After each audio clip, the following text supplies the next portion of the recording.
Welcome to JH. In this guide, I will demonstrate how to resolve issues with OneDrive when it fails to open or function correctly. Whether the application is frozen, won't start, or is simply missing, we will cover several fixes to get it running again. The first step is the easiest: reboot your computer. A simple restart often fixes background glitches by clearing temporary data and resetting stalled processes, providing a clean slate for the software to launch properly. Next, look for the OneDrive Cloud icon in your system tray. If it isn't visible, click the small upward arrow to reveal hidden icons. If it is still missing, the program likely isn't running at all, which leads us to our next solution. Try launching the app with administrative rights. To do this, open your Start menu, search for OneDrive, right-click the result, and select Run as Administrator.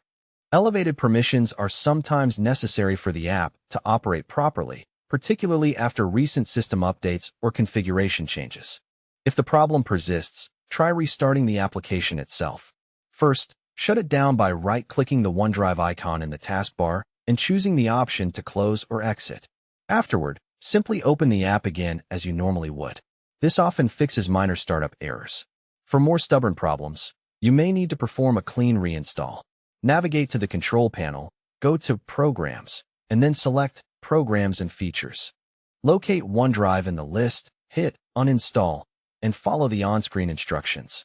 After a quick computer restart, download the latest version from Microsoft's official website to ensure you have the most stable build with the newest improvements. Once reinstalled, log back into your account. This reconnects your local folders with your cloud storage and resumes the syncing process exactly where it stopped. Finally, verify that your software is fully updated. Installing the newest patches often fixes bugs and improves overall performance and stability. Following these steps should fix most OneDrive errors you encounter. Hopefully, these tips restore your cloud storage functionality.